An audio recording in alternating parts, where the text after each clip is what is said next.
So hello everyone, ये मेरा YouTube पे पहला वीडियो है। और जैसे कि आप लोगों ने थंबनेल पे देखा कि ये एसएससी एग्ज़ाम एमटीएस से रिलेटेड है, जो 2026 में फ़ैब में हो रहा है, अभी स्टार्ट जो हुआ है। तो मेरा जो एग्ज़ाम है ये है 17 तारीख को, इन्होंने प्रयागराज में दिया हुआ है मुझे। जबकि मेरा जो प्रीफ्रेंस जो मैंने फ़िल की थी ये दिल्ली, रुड़की और हल्द्वानी थी, इसमें प्रयागराज बिल्कुल भी नहीं था। तो इन्होंने मुझे वहाँ पर दिया हुआ है। ऊपर से जो सबसे इंटरेस्टिंग थिंग है ये है कि इन्होंने 17 तारीख को मेरा एग्ज़ाम बोला हुआ है, बट किस शिफ्ट में है, कौन से सेंटर पे जाना है, ये इन्होंने कोई डिटेल ऐसी दी नहीं है। उसके अंदर वो आ ही नहीं रहा है। ठीक है, पहले तो बहुत मुश्किल से इनका जो एडमिट कार्ड वाला वो होता है वो बहुत मुश्किल से खुला था। और उसके बाद ये सीधा लिख के आ गया कि आपका जो है 17 तारीख को एग्ज़ाम है और प्रयागराज में है। बट मैं पूरे प्रयागराज में कहाँ घूम के और कौन से सेंटर पे एग्ज़ाम दूँ, इन्होंने कुछ नहीं बताया हुआ है। और ना ही टाइमिंग कौन सी है, फर्स्ट शिफ्ट में है, सेकंड में, थर्ड में है, कौन सी मतलब कौन से उसमें जो एग्ज़ाम कंडक्ट कराते हैं कौन से सेंटर पे है, इसके बारे में कोई डिटेल नहीं है। ठीक है, तो इनका तो ये हर चीज हर बार का हो चुका है। और मैं 17 तारीख को एग्ज़ाम देने तो मैं बिल्कुल नहीं जाऊंगी, क्योंकि ये एग्ज़ाम मतलब हर दिन एक भी दिन ऐसा नहीं जा रहा है जिस दिन ये एग्ज़ाम कैंसिल नहीं कर रहे हैं।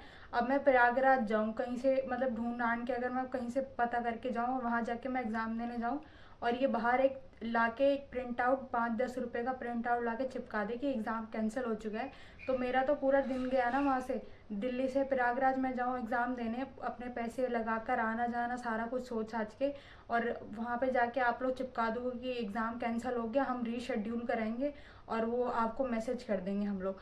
तो इतने बेवकूफ़ बैठे हुए हैं कि हम लोग पूरे साल हम लोग वेस्ट करते हैं ये पढ़ाई में, अपना सारा कुछ हम वेस्ट कर रहे हैं। ठीक है, ऊपर से आप लोग का जब एग्ज़ाम कंडक्ट कराना होता है तो पता चलता है कहीं पे रिमोट एक्सेस है, तो आप किसी का इतने में बात हुई थी तो टेलीग्राम पे ये एग्ज़ाम लीक हो गया।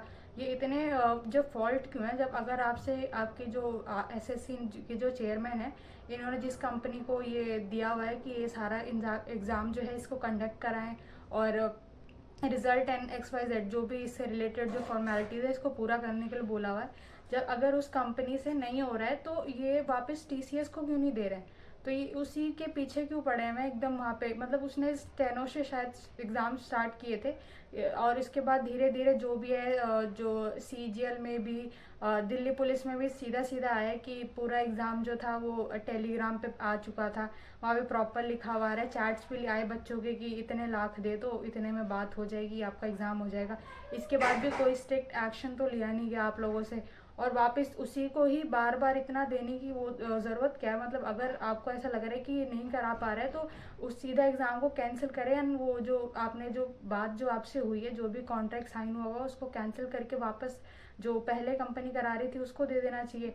मतलब ये टोटली वेस्ट कर रहे हैं, अपना टाइम नहीं वेस्ट कर रहे हैं, हमारा टाइम वेस्ट कर रहे हैं। ठीक है, ऐसी मेरा जो सेंटर इन्होंने दिया हुआ है ये दिया है प्रयागराज में, जो मैंने आपको पहले बताया। उस प्रयागराज में ये लोग लिखना भूल गए ये कौन सी शिफ्ट में है और कौन सी जगह पर आपका एग्ज़ाम है। अब मैं वही, मेरे को समझ में नहीं आ रहा है, एक तो पूरे साल आप अपना पढ़ो और यहाँ पे टाइम वेस्ट करते रहो इन सब चीज़ों में कि आज ये नोटिस आएगा, कल उसका वो आएगा, फिर फाइनली आप जब 2-4 महीने छोड़ छाड़ के जब आपको याद आता है तो आप लोग मुश्किल से कोई एग्ज़ाम निकालते हैं। उसके बाद ऐसे करते करते आप लोग टाइम वेस्ट करते करते पूरा लेके आ जाता है, आज इसको एग्ज़ाम को रीशेड्यूल कर दिया तो उसको लेके आ गए, उसको लेके आ गए। तो ऐसे करते करते इस साल को एग्ज़ाम जो होता है वो अगले साल शिफ्ट हो जाता है, और ऐसे ही आप लोग टाइम वेस्ट करते रहते हैं। उसके बाद आप लोगों ने एज क्राइटेरिया बना दिए कि अच्छा इतने के बाद ये बच्चा नहीं देगा, वो नहीं देगा। तो मेरी मेरी जो कैटेगरी है वो है जनरल। ठीक है, तो मेरा तो वैसे ही 25 साल के बाद मेरा बंद हो जाएगा एग्ज़ाम देने के लिए, और आप लोगों की नौटंकियाँ ही ख़त्म नहीं हो रही है। ये मतलब अगर आपसे नहीं हो रहा है तो ये आपको, पहली बात तो चेयरमैन जो है इनको हट जाना चाहिए, ये किसी काम लायक है नहीं यहाँ पे। ठीक है, और दूसरी बात, अगर नहीं हो रहा है तो वापस आप उस कंपनी को दे दो जो करा रहा था, उसमें थोड़े बहुत ग्लिच थे ना, हमने आपसे थोड़े बहुत ग्लिच को ठीक करने का बोला था, आप पूरा ही एक वो जो ग्लिच का एक पूरा ही वो सर पे लाके आपने मार दिया हम लोग के कि हाँ भाई ये लो, तुमने थोड़ा ठीक करने को बोला था ना, हम लोग ज़्यादा ही लेके आ गए। तो मेरी तो यही रिक्वेस्ट है कि चेयरमैन सर से कि आप या तो वहाँ पे आपसे नहीं हो रहा है तो आप हट जाइए, रिज़ाइन दे दीजिए, और नहीं हो, और अगर आपको रहना ही इतनी सीट अच्छी लग रही है तो आप या तो वापस टीसीएस को वापस दे दीजिए। अगर एडीक्यूटी नहीं करा पा रही है एग्ज़ाम, तो इतना क्या आपको प्यार है एडीक्यूटी से? तो मेरी यही रिक्वेस्ट है कि ये अगर वीडियो है तो इसको शेयर कर देना। बहुत सारे टीचर हैं, अभिनय सर जो अभिनय मैथ्स करके जिनका चैनल है यूट्यूब पे, वो क्या बोलते हैं, बच्चों को सुनते हैं। अगर उनके पास सर के पास मेरी वीडियो जाएगी तो मैं सर से यही कहना चाहती हूँ कि ये सर प्लीज़ आप कुछ भी करके कोर्ट में या कैसे भी करके, या इस कंपनी को, इस पर्टिकुलर जो फेक कंपनी है ये एडीक्यूटी, जिस पे स्टार्टिंग से लेके एंडिंग तक ही सारी चीज़ें ख़राब हैं, टॉप टू बॉटम कुछ भी ठीक नहीं है इस कंपनी का। तो ये रिक्वेस्ट है कि इस कंपनी को हटवा दें और वापस जो पहले जैसे चल रहा था उसको चलने दीजिए। थोड़े बहुत जो ग्लिच थे वो एटलीस्ट हम लोग हैंडल कर लेंगे, क्योंकि इतनी तो नहीं थी ना कि सामने सामने हम देख रहे हैं कि कोई टेलीग्राम पे वो क्या आ जा रही है, एग्ज़ाम कौन सा है टेलीग्राम पे निकल जा रहा है, इन्विजिलेटर बैठ के एग्ज़ाम दे रहा है वहाँ पे। आप दिहाड़ी पे 2-4 सौ के वो मजदूर को उठा लाए हो, वहाँ पे आपने वेंडर बना दिया जिसको कंप्यूटर चलाना नहीं आता।